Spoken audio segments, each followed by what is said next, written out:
Kegiatan silaturahmi pemerintah Kota Gorontalo dengan warga Gorontalo korban gempa dan tsunami, Palu, Sigi, dan Donggala, Provinsi Sulawesi Tengah berlangsung di Aula Bantayo Loiladia, Rumah Dinas Wali Kota Gorontalo.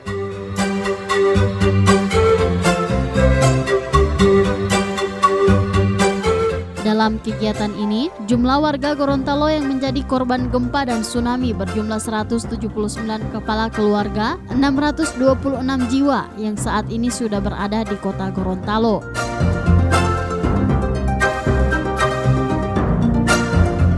Para pengungsi ini secara keseluruhan hanya tinggal di sana keluarga yang ada di Kota Gorontalo karena sudah tidak memiliki harta benda lainnya yang rusak akibat gempa dan tsunami di wilayah Kota Palu, Kabupaten Sigi, Biromaru, dan Kabupaten Donggala.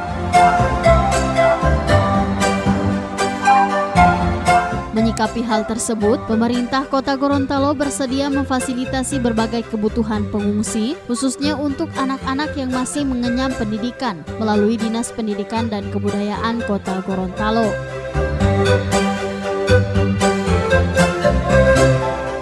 Upaya ini dilakukan karena bentuk tanggung jawab pemerintah Kota Gorontalo sebagai salah satu daerah tetangga dari Provinsi Sulawesi Tengah dan para pengungsi yang sepenuhnya merupakan warga Gorontalo.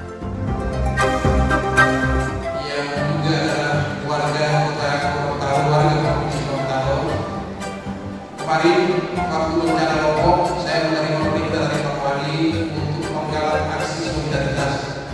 Jika kemarin kita sudah berjalan pengumpulan dana dari Lombok, tiba-tiba kita diserang dari saudara kita yang ada di Luwu. Beliau memerintahkan saya untuk secepatnya melakukan pengumpulan dana dan donasi. Alhamdulillah bencana di Palu hari Jumat terjadi.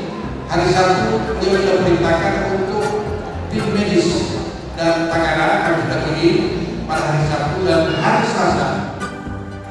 Dan juga dalam rangka untuk meringankan mereka dalam menghadapi musibah ini, pemerintah Kota Gorontalo sudah memobilisir berbagai bantuan kemanusiaan, baik berupa kebutuhan makanan, minuman, dan kelengkapan yang dibutuhkan oleh masyarakat yang ada di sana, sekaligus juga tenaga-tenaga relawan yang kami kirimkan sudah 2 tahap, dan insya Allah tahap ketiga akan kami kirimkan besok pada tanggal 9 Oktober karena masih banyak juga yang membutuhkan di sana.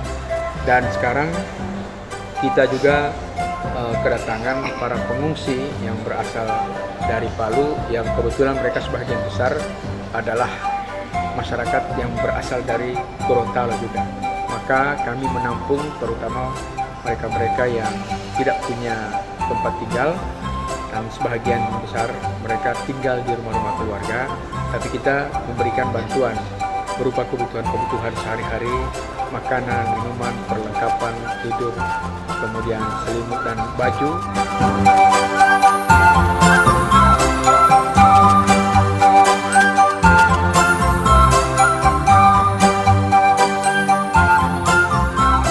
Tim Liputan Advertorial Mimosa TV.